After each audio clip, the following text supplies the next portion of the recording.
শ্ৰদ্ধেয় সাংবাদিক বন্ধুসকল, কালি আমি এখন সংবাদমাল দেখিছিলোঁ। কংগ্ৰেছৰ এগৰাকী ৰাষ্ট্ৰীয় নেতা পৱন খেৰা ডাঙৰীয়াই এখন সংবাদমেল দিছিলে।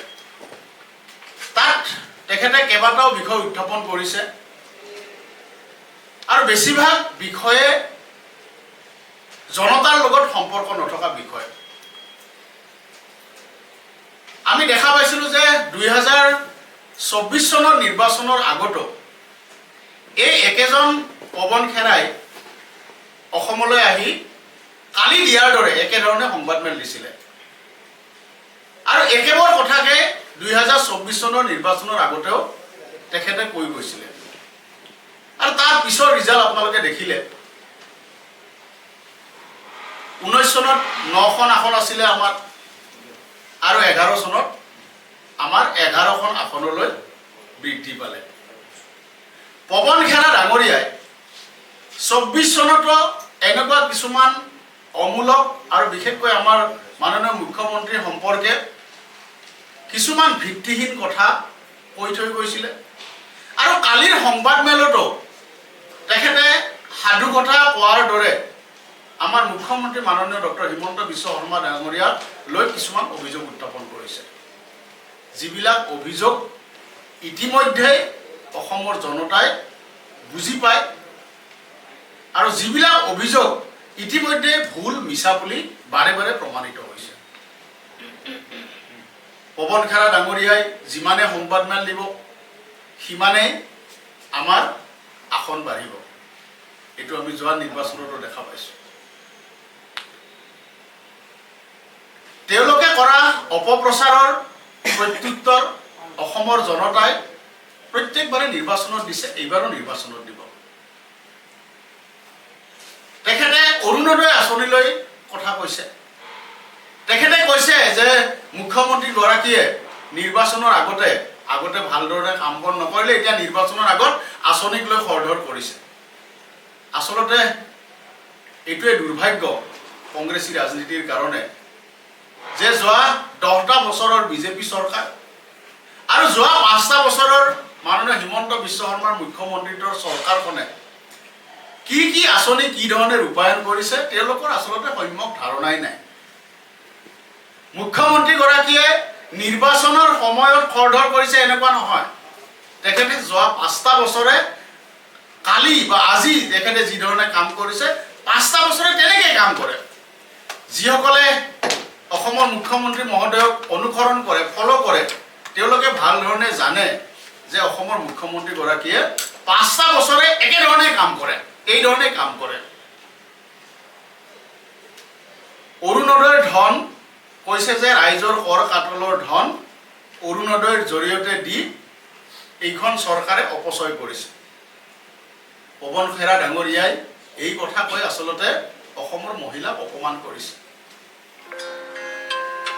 কংগ্ৰেছৰ দিনত কৰ কাটলৰ ধন কিছুমান নেতা পালি নেতাৰ পকেটলৈ গৈছিলে আৰু এতিয়া সেই কৰ কাটলৰ ধন নাগৰিকৰ হাতলৈ প্ৰত্যক্ষভাৱে গৈছে।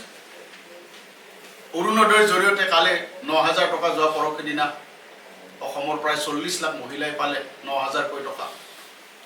এই টকা হয়, এই টকা চৰকাৰৰ টকা, এই টকা কৰ কাটলৰ টকা আৰু কৰ কাটলৰ টকা নাগৰিকৰ কৰ কাটলৰ টকা নাগৰিকে প্ৰত্যক্ষভাৱে তাৰ দ্বাৰা উপকৃত হৈছে। এইটো ভাল ব্যৱস্থা হ'ল নে বেয়া ব্যৱস্থা হ'ল?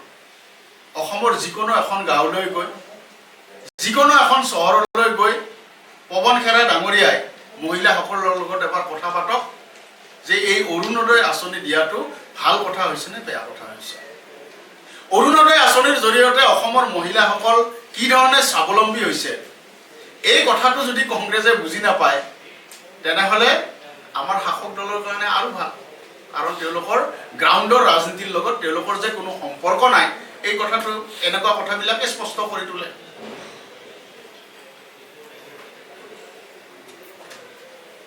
আমি দেখা পালোঁ যে কালি তেখেতে কৈছে গুজৰাট মডেলৰ কথা কৈছে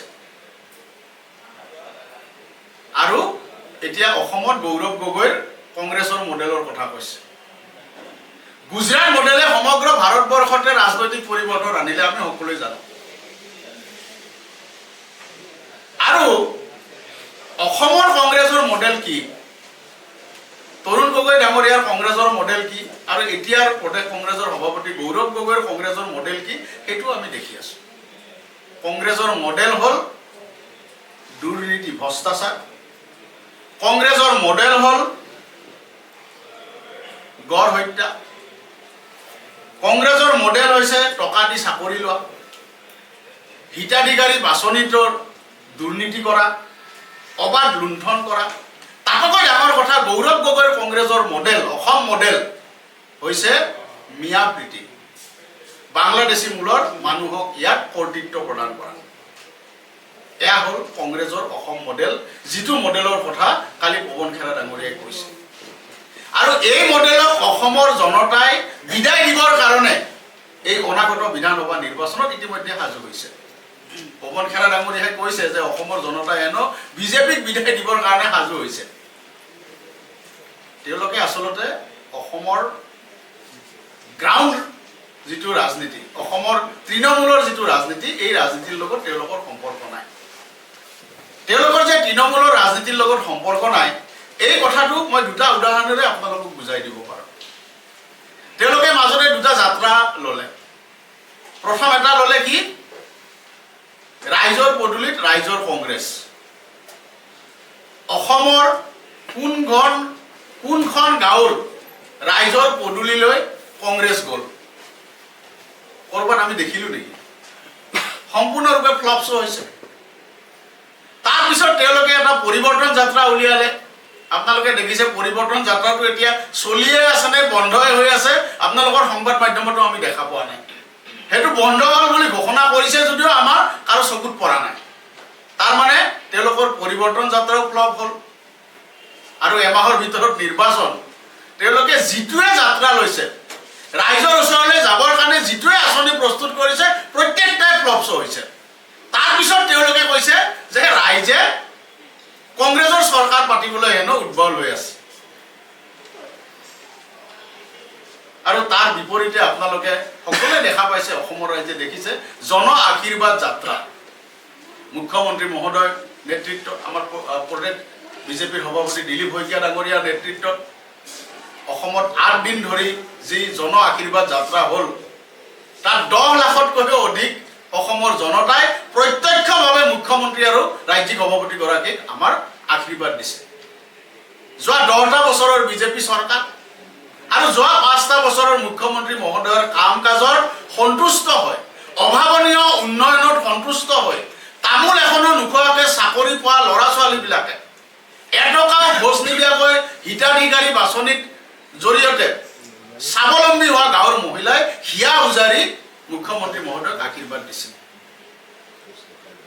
এই গোটেই আবহাৱাটো যদি চাই, কংগ্ৰেছৰ যাত্ৰা, পৰিৱৰ্তন যাত্ৰা আৰু আমাৰ বিজেপিৰ চৰকাৰ আৰু দলৰ সন্মিলিতভাৱে হোৱা জন আশীৰ্বাদ যাত্ৰা, এই দুইটা যাত্ৰা চালে পৱন খেৰা ডাঙৰীয়াই বুজি পাই যাব। অসমৰ জনতাইতো বুজিছে, পৱন খেৰা ডাঙৰীয়াই বুজিবলৈ অলপ বাকী আছে। তেখেতে এই দুইটা যাত্ৰাৰ ভিডিঅ'বিলাক এবাৰ